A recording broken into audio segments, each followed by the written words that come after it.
In today's video, I'm going to teach you how to disconnect your apps in QuickBooks Online. If you're managing your business finances with QuickBooks Online, you might find yourself needing to disconnect an app at some point. Whether you're troubleshooting, cleaning up unused connections, or simply switching to a new tool, knowing how to properly disconnect apps ensures your QuickBooks account stays organized and functional. It's a straightforward process, and I'll guide you through every step to make it as simple as possible. If you don't already have a QuickBooks Online account, you can use the link in the description to sign up and get started. Alright, let's dive in. To begin, open QuickBooks Online and log into your account. Once you're logged in, look to the left-hand menu on your screen. This is your main navigation area. From here, click on Apps. This will take you to the section where all your connected apps are managed. Now, before moving forward, make sure you're working in the correct company file. If you manage multiple companies within QuickBooks, this step is critical. Take a moment to double-check that the company name at the top matches the one you want to work on. This ensures you're disconnecting the app from the right account.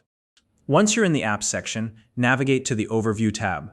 This is where you'll see a list of all the apps currently connected to your QuickBooks account. Take a moment to locate the specific app you want to disconnect. You'll recognize each app by its name and tile or row layout.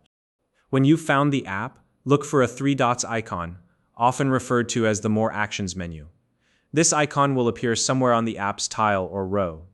Go ahead and click on it. A drop-down menu will appear, and from that menu, select Disconnect. At this point, you may see a confirmation prompt or message on your screen. This is QuickBooks' way of ensuring you're certain about the disconnection. Carefully review the message, as it might include important information about what will happen once the app is disconnected. If you're sure you want to proceed, click Confirm to finalize the disconnection. Once the disconnection is complete, it's a good idea to notify your team about the change. This is especially important if your team relies on the app for data syncing or other workflows. Clear communication will help prevent any confusion or disruptions. Finally, if for some reason you don't see the disconnect option in QuickBooks for the app you're trying to remove, don't worry. In this case, you'll need to check the app provider's specific instructions for disconnecting the app. Each app may handle disconnections slightly differently, so consulting their help resources will provide the solution. And that's it.